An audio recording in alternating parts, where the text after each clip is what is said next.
Hello, in episode 26 of A is for Architecture second season, I spoke with architect, urbanist, writer and partner in the Office for Metropolitan Architecture, or OMA, Reinier de Graaf, about his newest book, Architect, Verb, The New Language of Building, published by Verso in February this year.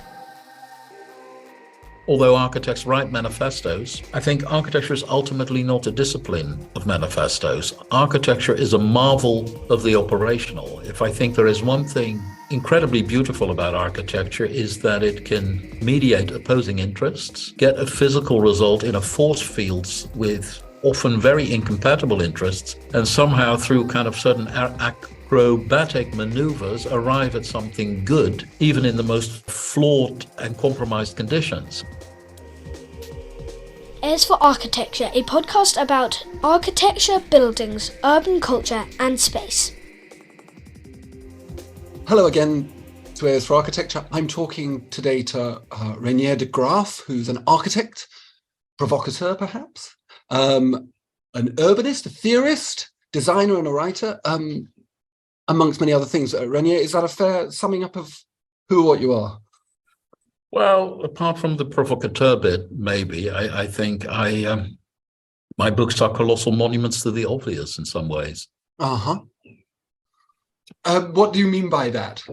Well, I just don't think I'm a provocateur. I think or at least I never set out to be, even if the books or any of the things I write are perceived as being provocative. The reason why I write predominantly is to peel off layers of untruths, peel off layers of slivers of fog around issues, and then slowly get to the heart of things and be very relentless in doing that. And that is what drives me. And it's not seldom that my view on things changes as a result of me writing about them. And I think if you're a provocateur, that's not the MO. No. Okay, I'll take that correction. I think you're probably right. I suppose what I mean by this. So we're talking today about your fantastic new book, The New Language of Building, Architect, Verb, which has been published by Verso last month. And it's a beautiful book, beautifully produced, and I personally felt very persuaded by many of the discussions and very amused by it. I mean, one of the things about the book and about your writing in general is that it is very funny. Wry perhaps in some places, sardonic perhaps in some places, but by and large very funny, which is very refreshing in terms of architecture and architectural reading. It's very deep as well, but you do take aim at a number of kind of themes that are very dominant within architecture. And for someone involved in architectural education with very limited amounts of time to actually do education, it's really important, a book like this, to be able to point to something and say, no, you need to critically consider this, and this book can do it. So perhaps that's what I mean by provocateur, is a criticality about the profession, about the products of the profession, but also its modes.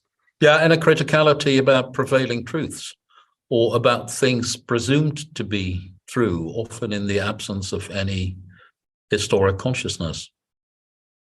Okay. I mean, that's, I guess, what motivated the book. By and large, it's the mesmerizing consensus around, well, the terms the book puts forward in the absence of any historical depth, in the absence of any historical debate, in the absence of any historical references. I find the whole debate at the moment incredibly flat. I mean, there are a number of viciously good terms. I mean, of course, livability, well-being, sustainability, beauty, creativity, innovations. I mean, they're not necessarily things anyone can be against. I mean, no architect, including us, would want to be unlivable, ugly, unsustainable, destroy the planet, etc., etc., etc. Such is not the case, but I find the fact that the terms in and of themselves do not permit an antonym, and thereby in a way preemptively sever any possibility of a meaningful discussion. Very, very problematic. I mean, not only do they sever a meaningful discussion on their legitimacy, I mean, they're monumentally legitimate, but by severing the discussion, any meaningful discussion on the how of the terms, not necessarily the what, but any meaningful discussion on the how of the terms is also, I think, immensely frustrated. I mean, architecture is ultimately not, although architects write manifestos, I think architecture is ultimately not a discipline of manifestos. Architecture is a marvel of the operational. If I think there is one thing incredibly beautiful about architecture, is that it can mediate opposing interests, get a physical result in a force field with often very incompatible interests, and somehow through kind of certain acrobatic maneuvers arrive at something good, even in the most flawed and compromised conditions. I think that is the essence of architecture. We can all, we can all say we're very sustainable. We can all say we're very livable. We can write long mission statements, but ultimately the proof is in the pudding. That is the essence of architecture. And I wrote this book about these terms not because I'm against them, but in a way to give them greater depth, also in the hope to somehow facilitate a more meaningful discussion on a way forward and on the how. Yeah, I mean, I think that's a really very beautiful description of architecture, a very, very beautiful, this idea that it's a mechanism for mediating difference. It's a sort of an inherently pluralistic, a good architecture, shall we say, is inherently pluralistic, which is a very elegant idea. But yeah, so the book itself is set out, as you say, with these series of themes: starchitecture, excellence, sustainability, well-being, and so on, and as you pointed them out. And you critique them from the perspective that the words themselves, the phrases themselves, seem to have lost their meaning. And this is something I'm very fascinated by, particularly around issues around sustainability, but ecology, wellness, so on and so forth, where the words have become actually denuded of any substantive meaning. And as a consequence, they become not just that they don't have their antonym, but they become so ephemeral that you can have sustainable 4x4, sustainable Hummers. Yeah, you do. I mean, I regularly show them in lectures. You have architects, professing their commitment to sustainability from the steps of their private jets. The whole thing has turned into a farce. But I mean, what the chapters in the book do, I mean, sometimes clues towards the future lie in the well-forgotten past, in my view. That's what I think. I guess I have this in common with Marxists. A particular vantage point in analyzing the past, hoping to, derive at somehow a path towards the future. But what you see with many of the terms is that they have changed their meaning over time. Some of them mean something different than when they entered the discourse. They have been co-opted by opposing ends of the political spectrum. I think it's very interesting that if you look at the words livability, sustainability, it is in the mission statement of a sci-fi project like The Line in Saudi Arabia. It is in the mission statement of an endearing traditional village like Banbury by Prince Charles. I mean, it is used to defend the most diverse and contrarian sets of projects, but it's used by dictatorships, it's used by democracies, it's used by the political left, it's used by the political right. And of course, that is a huge problem when essentially, camps that in ideological terms should be at war with each other sort of marvel in the same woolly consensus about these terms. That is very, very dangerous because, I mean, it means they can't articulate their differences in language. When you cannot articulate your difference in language, a huge amount of anger boils up and you go to war. I think, when you run out of words, you hit someone Mm. in a moment of desperation. Mm. And I think that is what we're seeing on a global level, a world that looks ever more grim, that seems to use exactly the same cute and well-intended terms verbally. At the same time, you listen to the terms and you wonder why the world is in the state it is. Mm. Not that I in any moment claim to have a solution or an answer or the wisdom to be claiming to fix the words, but I do think there is an inherent semantic problem that contributes to negative tendencies vastly. Mm. So what I mean, as I said in my notes to you, that this sense, and it is you're right, it's a very pervasive sense, this peculiar binary where somewhere down the middle, someone seems to be coordinating these words to disintegrate their meaning. I'm not saying obviously a conspiracy, but there's a sense that these words are being deployed to cloak other kinds of agendas, particularly I think neoliberal agendas of capitalist spatial occupation and material exploitation, and it is very disheartening. But how do we see it mainly in architecture? Where does this mainly come out? Because obviously in the world of geopolitics, you can see it in wars in Iraq and Afghanistan and Syria and so on and so forth. But where do we see it? Well, what you see in the world of architecture, that a similar civil war is emerging in our profession. It seems that there are but two ways which you can practice today. You can have clean hands at the expense of having an impact, or you can have a major impact at the expense of retaining clean hands. And I think architecture is by definition in the middle of those extremes. It is, any project that you build is inevitably a percentage of everything you intended. Any project you build, to some extent, you need to get your hands dirty along the way to arrive at something meaningful. Often, if you want to make an impact on any significant scale, clearly the forces that you have to engage are more powerful, are more conniving, are as opponents, harder to take on. But I feel so many architects simply engage in battles that they are sure they can win, and therefore they operate at a very small and often symbolic scale. I mean, the amount of small project awards that you see. I mean, it's another chapter in the book that we have more awards than projects these days. And you have micro awards, small awards, mini awards, and the celebration of modesty. Well, it's endearing, but I don't think it's very effective. I don't think it helps architecture, because most of these things, I find an incredibly self-congratulatory trend in architecture. Look how great we are, because we kept clean hands, because we made a tiny little pavilion of recycled beer bottles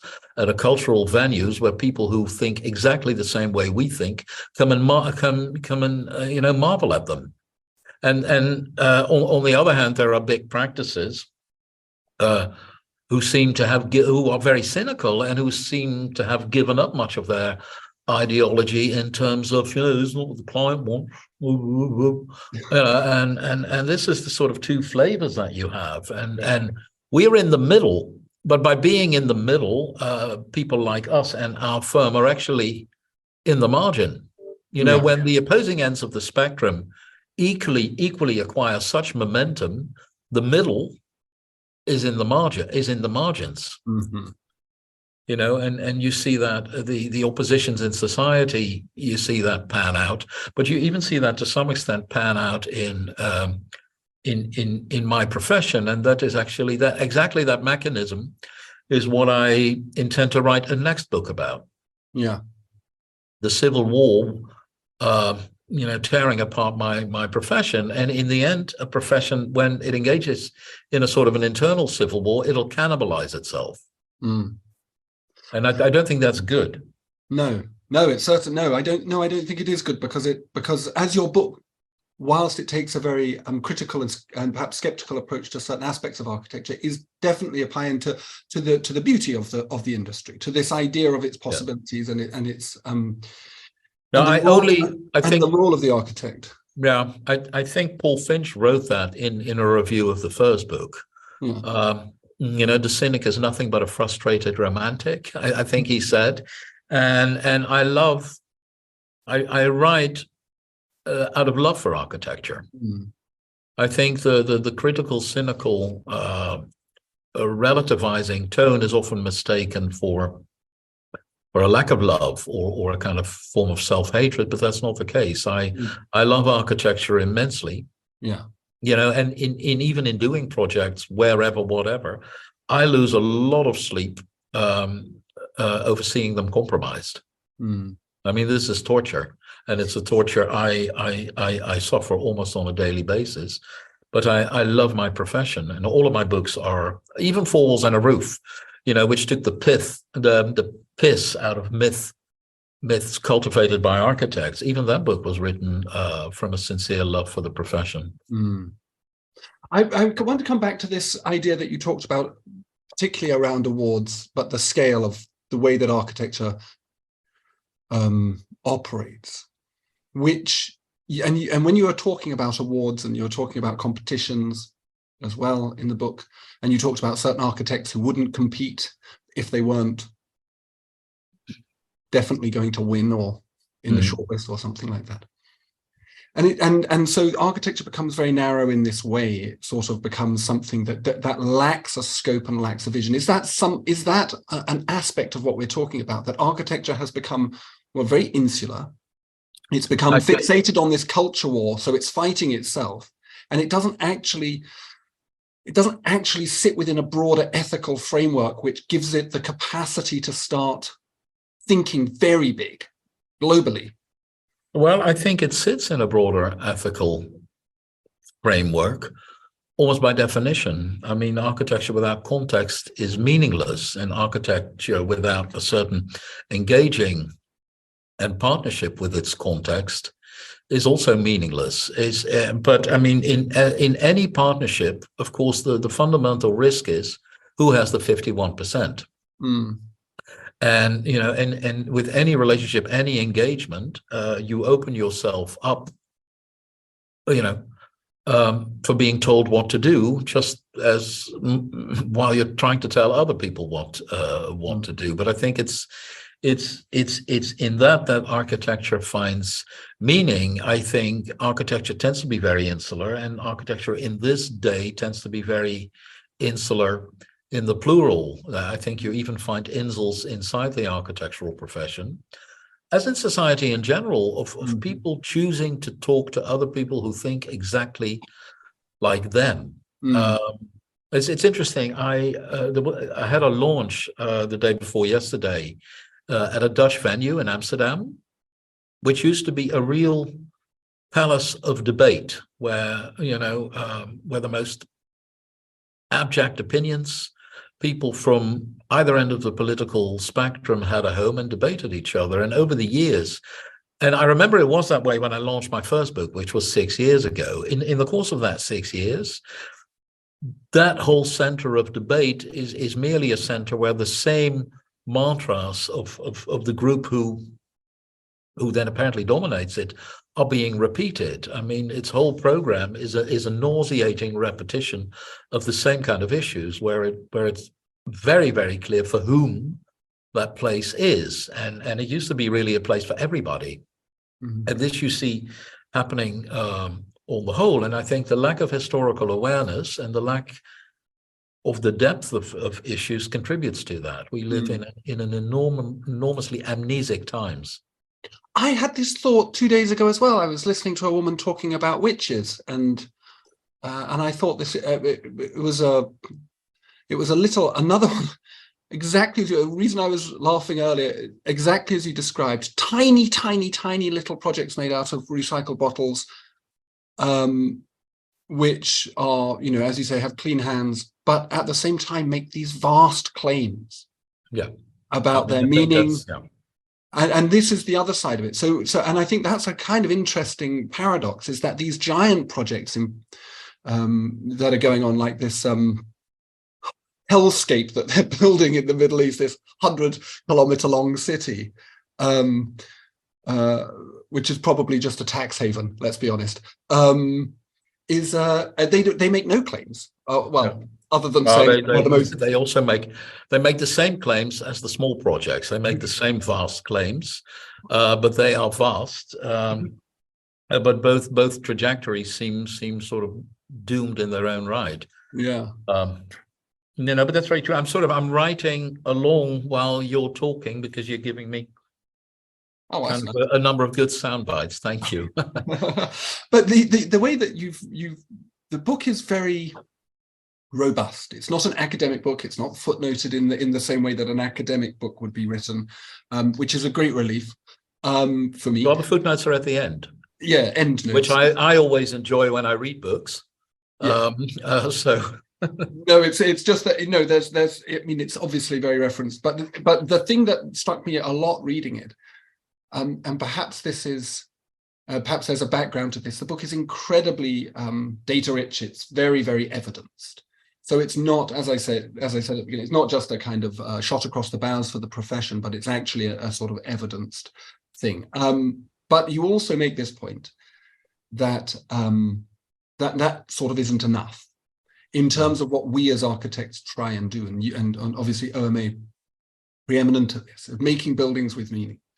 So I'm kind of interested in where you sit and where you see the architectural imagination having a role to play between these numbers, which you can crunch and crunch and crunch and produce any result you like, and then this other side of it, which is about kind of truthiness and gut feeling. And you seem to be saying that design does something that sits somewhere between the two things and can operate both these realms. Yeah, I think so.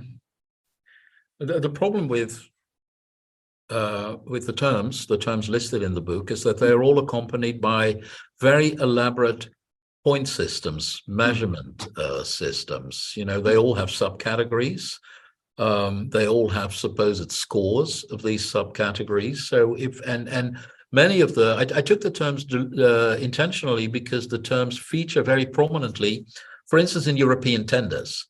Or any project that is tendered this day and age. I mean, the one-time architectural jury who went with their instinct has been replaced by an almost infinitely long list with boxes to be ticked and scores to be made, which forces you into such a direction of compliance that it messes with your instinct. It messes with your creative instinct. And I by no means think that architecture should sort of reign unchecked and architects should do whatever they want. But I think, an architect is not going to be much use to you if you deny him his instinct. The whole point is not of an architect not to do what you want him to do, but to do things you didn't know you wanted. I mean, that is the essence of architecture. And I think that is a very subtle difference.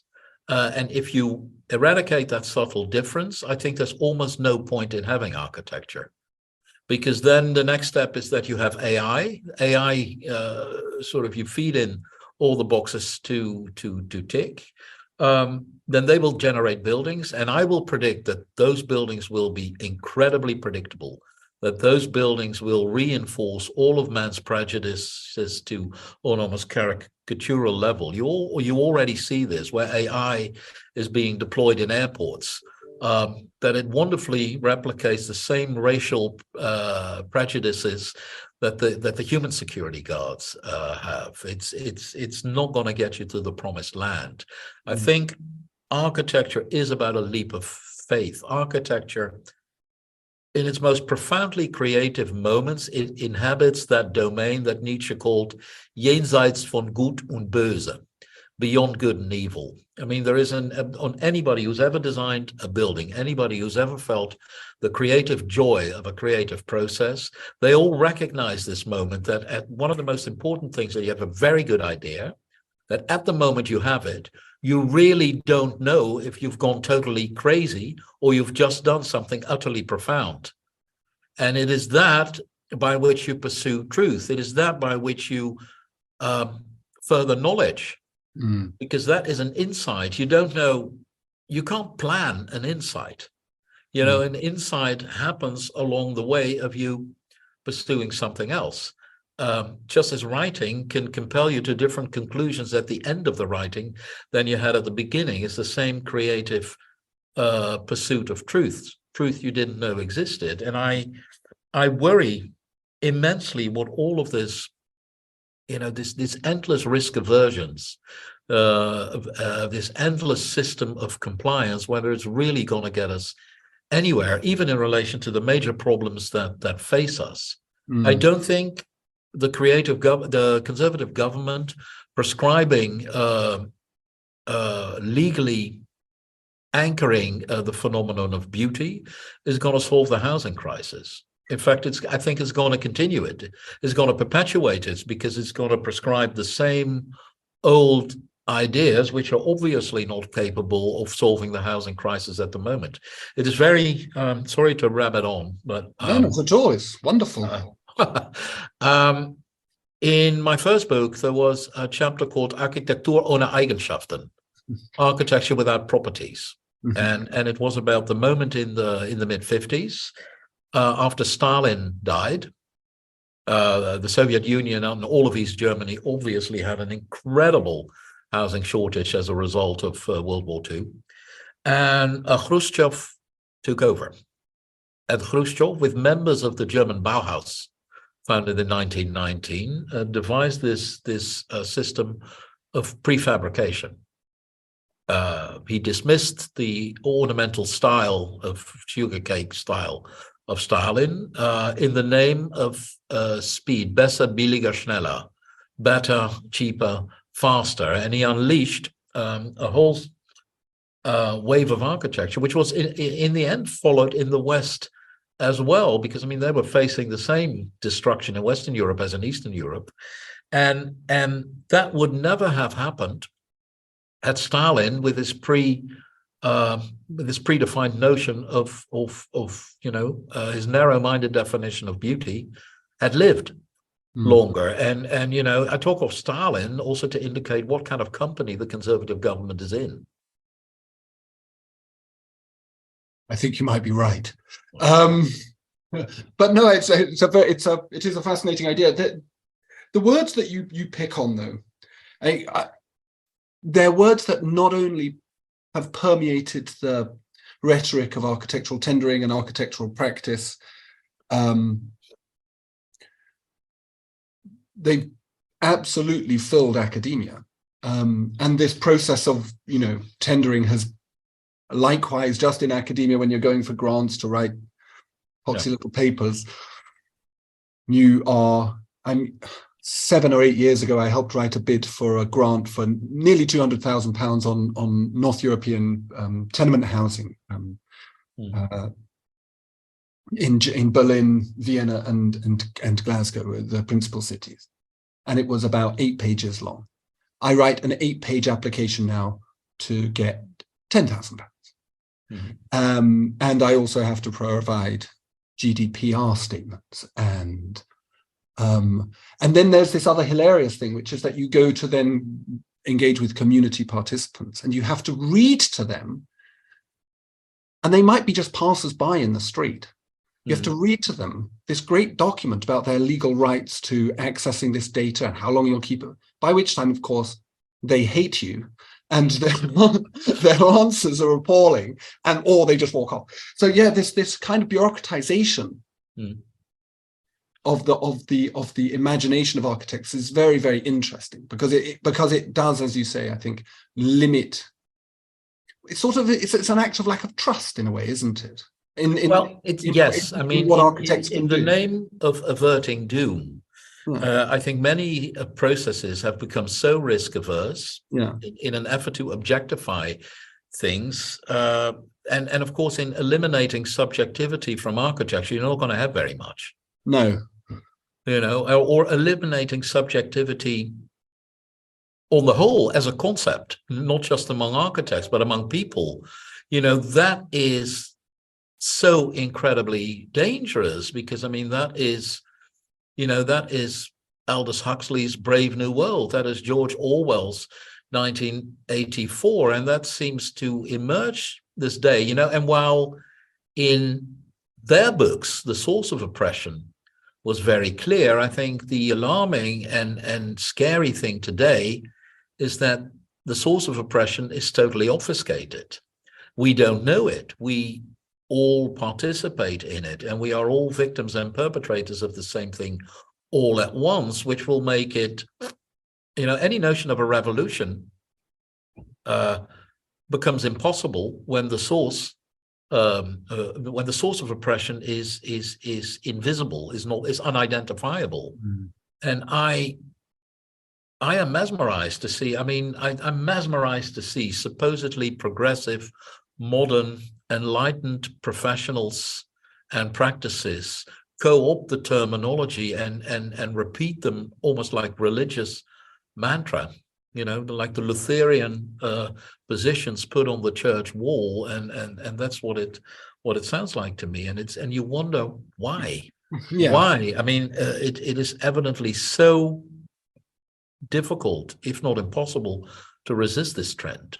Yeah, for Nobody sure. talks about it. Nobody talks about it. There is a contest in agreement at the moment. People shout at each other to say, "I agree with you even more. Yes. I'm an even better person." I think, I wonder though, in terms of, say, for example, you obviously have a great expertise in environmental and sustainable policy, design, architecture.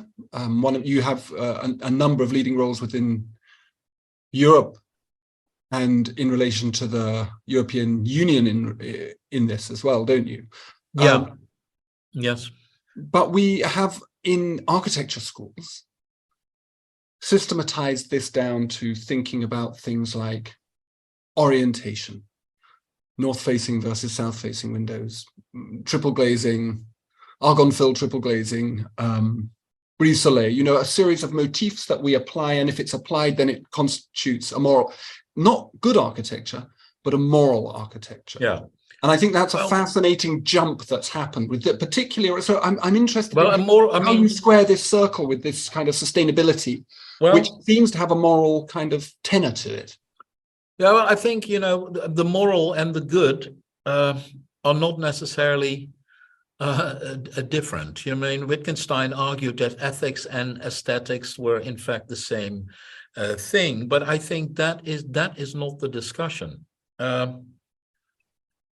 No matter how sustainable you make an individual building, no matter how much you try to reduce its contribution to CO2 emission, et cetera, if you do not recognize that buildings are part of a supply chain that is way bigger than buildings, and if you do not intervene at the scale of the supply chain, of the larger chains of which buildings are part, you're not going to make a difference. You're not going to make a difference by a single green roof on a suburban home that you have to travel 40 miles, in a petrol car to reach. You are not going to, you're not going to make a difference if you drive a Tesla, of which the energy is generated by a polluting coal plant. And I feel, and that last example, that's where I feel architecture very much in. When we worked for the European Union, we intentionally proposed a European-wide energy grid, which allowed each European country or each European region to pursue the type of renewable energy for which it was geographically most suited. In other words, you pursued wind in the Netherlands, you pursued tidal energy in the Netherlands, you pursued sun in the South and North Africa, geothermal on the fault lines, biomass in the former, etc. And then what we did is that there are connections between national energy grids. They're backdoor connections. We turned the backdoor connections into front doors so that on a European level, a massive amount of energy exchange could take possible. The main drawback of renewable energy is the volatility of natural sources. There's not always wind, there's not always suns, but the more you connect them, the more you create a robust energy system. And we did that together with scientists, financialists, and everything. And from that emerged that even without any breakthroughs in wind or sun technology, Europe could power itself. Emissions could be reduced by more than 80%, but then it meant that Europe had to work together, which turned out to be a bigger obstacle than all the technological obstacles one could imagine in the face of such an ambition. And that is also partly why we proposed it, because there was, of course, a political dimension ultimately to any of this. So we made an intentionally ambitious technological design proposition, which would, provoke the political sphere to come clean. Mm-hmm. And then Brexit happened. And then Grexit almost happens. And it shows exactly where these problems are. And I think you can, if you want, propose design solutions which are intentionally political in a far more subtle and effective way than, by making a brise soleil on a building. Yeah. I mean, it's easier to make a brise soleil on a building because I help you get a permit for the building. But I think it's essential to at times make these impossible propositions, because they are ultimately what compels the larger political sphere to see and act. Yeah. So I mean, and I think many of the smaller things that you mentioned, triple glass, brise soleil orientations, good as they may be, they are in a great danger of becoming the type of symbolic action that excuses action on the larger scale, that perpetually delays action on the larger scale. And that is, of course, precisely what has happened, because we have talked endlessly about sustainability for the last 30 years. And the only thing that has happened is that the apparent date by which we'll be carbon neutral, with every new meeting, it gets pushed back further 5 years. With every new meeting, the temperature of the Earth is going to rise another degree, et cetera, et cetera. The consequences seem inversely proportional to the scale of professed commitment to the cause. So there's an inherently political, I mean, your book describes architecture, it critiques architecture for its insularity in a way. And these things like the prizes do it, but also there's one of the chapter 3, everyone a winner. Yeah. No, officially amazing. Chapter 2, officially amazing. And I was thinking about your book yesterday, and I saw the best example. It was a building by a very, very eminent firm, globally eminent firm, and it was described as the world's largest copper-clad building. I was like, this is brilliant. Who cared? Who knew? Yeah. Yeah, but there's always something. There's always something in which you can be number one. I mean, and if you're not number one, you can always invent a category in which you're number one. And well, good luck. But that kind of thing is in a way, it seems to be almost strategically designed to again insulate architecture from external obligations to the political and to the social. And the way that you were describing, for example, your energy project, OMA's energy project in Europe, is to almost suggest that architecture on its own is not enough, and that when you get to this kind of point of irrelevance, it's because architecture has abandoned its interconnectedness with other disciplines, other knowledges. Well, there's a wonderful tradition in architecture of, operating in domains where architects are not invited. I mean, you can call that gate crashing. If you look at a lot of what Buckminster Fuller did, particularly after he became unemployed, he did his most meaningful work because he started to mess with all sorts of things that you don't usually, hire an architect for. And in the wake of that, I mean, he may not have built a great deal, but in the wake of that, I think a generation of architects have ensued for a while that took his stuff to heart and did make a difference. And for me, the history of architecture is at its most interesting in moments like that. That architects became adventurous, not vain, but adventurous, not self-congratulatory, but in a way went out, were curious, and applied the particular lateral creative thinking of architecture to other domains and had some benefits. And I see very, very, very little of that at the moment. Yes, sort of Something that I've mentioned on the podcast before is a very good essay by a scholar at UC Berkeley called Dana Cuff, who talks about this tendency or characteristic of contemporary architecture to curate a margin, which in fact is used to consolidate the center. And the way that architecture operates is to curate these margins and then slowly draw these people back into the center. So you can think of Coop Himmelblau or Zaha or whoever it is, where there's a kind of criticality about their early work, which then is absorbed. It's a sort of component part of the center. And we have this kind of quality within architecture, don't we? Where we don't allow. Well, criticality is always framed from the center. So your interesting point earlier about OMA is that they sort of are at the center and as a consequence find themselves sort of marginalized within everything is amazing kind of architecture culture. Mm-hmm.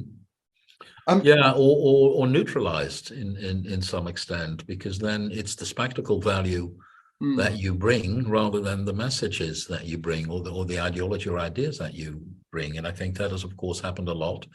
And almost anybody that has a certain degree of success is in danger of that happening to him. I think it is very essential to keep biting the hand that feeds you, which is, of course, risky. But I think that is, and no better mechanism to keep doing that than boredom, by the way. That's probably, yeah. Yeah, you're absolutely right. Do you feel like your practice has lost out in that great gold rush of kind of odd-shaped building, big odd-shaped building culture because of that criticality? Is that something? Or I mean, I guess you couldn't admit to this. Have you ever modified things so that you can get a project not over the line, but just simply to be commissioned? I mean, have you ever played the game cynically in that kind of way, or is this something that OMA have always taken you've always taken a very well? I mean, we're not heroes, so I'm sure we make plenty of compromises to get buildings built, and there's nothing wrong with that, just as long as you don't lose the essence. I think there is something in any project that you have to concede in order to get things built. It happens to every architect. That happens to us. That's no big deal. But we have missed on the odd shape wave, because I remember at one point we did a big competition in the Middle East, where in an area which was, where there was an almost nauseating contest between oddly shaped buildings, and then we had the beauty, and I still think it's it's not built, but it's one of our most profound projects, because the project embodies a discovery that in a context where everything that is oddly shaped, the 90-degree angle becomes wonderfully exotic. So we proposed the slab, 20 by 200 by 300 meters, in the context of all wiggly wobbly buildings, and the slab stood out as in the middle of all the icons. The non-icon became the ultimate icon. And those are moments that I found very, very nice. I think that is something. I mean, in the better moments of our practice, we are simultaneously ahead and behind the game. I don't think that we succeed in every project in doing that. Far from it. But I mean, some of the more profound moments I remember while being here are those. Yes. Could you give an example, a name? I mean, I often use the Kunsthalle is a wonderful example of a building that does extraordinary urban games, plays extraordinary urban games in ways that are very, very useful as a teaching device to students. But I also love, partly because I've experienced it a number of times, the Prada in New York, which plays the same game, but for really nice clothing instead. This idea of complicating the urban setting of architecture. So I've always enjoyed that in OMA's work. Well, architecture, I mean, the nice thing also, I think, and not just for the two projects you mentioned, but for for, I guess, the better projects is, architecture is often misconstrued as finding design solutions for problems. I think that is a huge misnomer. Like writing, architecture is not there to solve problems, it is there to create problems. With every problem it solves, it creates a new one. It is therefore to make you see things. And that's not to say that architecture should act irresponsibly or do bad buildings, but it's I think a fundamental mistake to see architecture as a solution to problems. I think architecture is a mechanism by which which heightens our spatial sensibilities, which heightens the spatial sensibilities of the people using it, the people visiting it, etc., etc., etc. That's a really interesting, because I've been thinking recently of architects as inventors, and you suggest otherwise, but I and I'm sure you're right. How do you get to this point though? Like, how do you teach this? How did you get to this point in your understanding, or did you always have it? Was it something that came in? No. I don't know. I mean, it comes with simply doing things. It comes with immersing yourself in processes that you don't always know where they will end up, and simply have the adventure. And also, I have to say, for every project that gets built, you probably do 99 other ones that don't get built. For every project that you finish, there's probably 100 other ones that you don't finish, and you can take the tragic view and regard all of them as failure.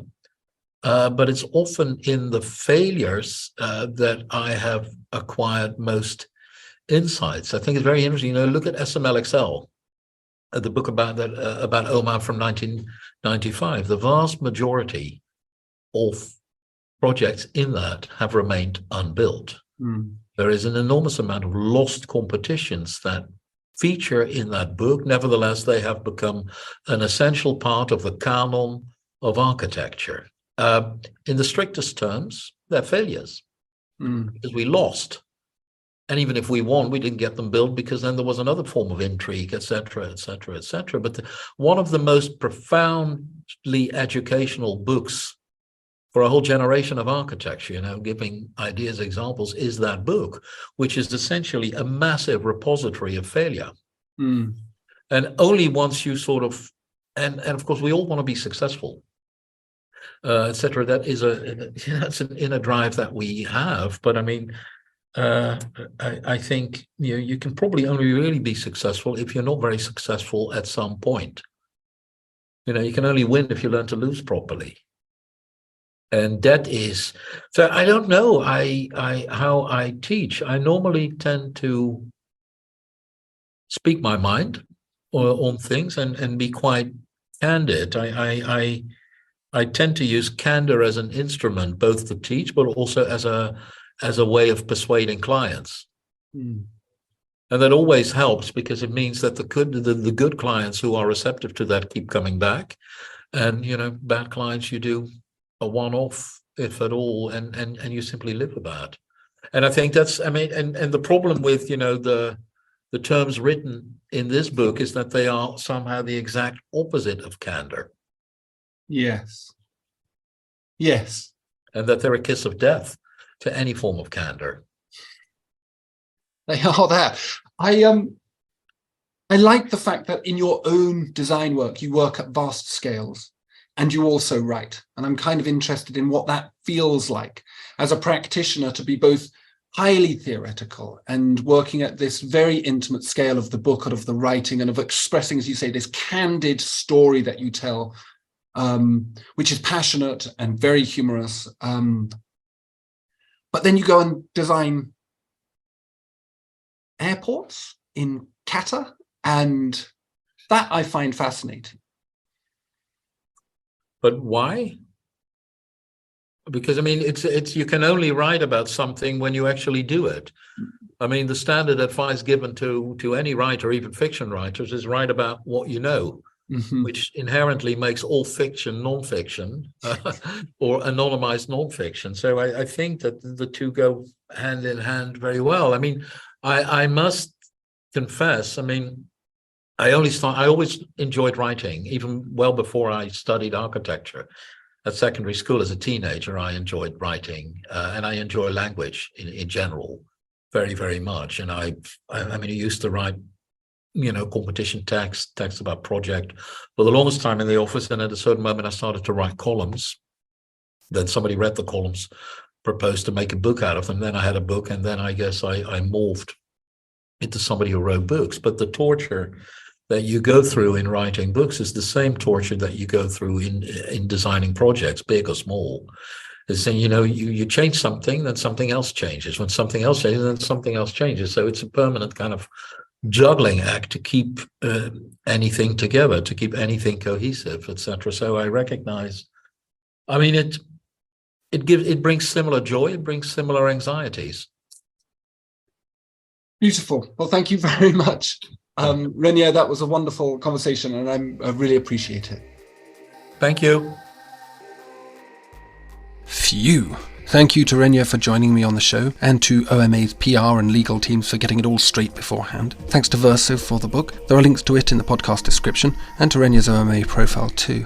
Please do share this episode far and wide if you will, and thanks for listening. Cheers.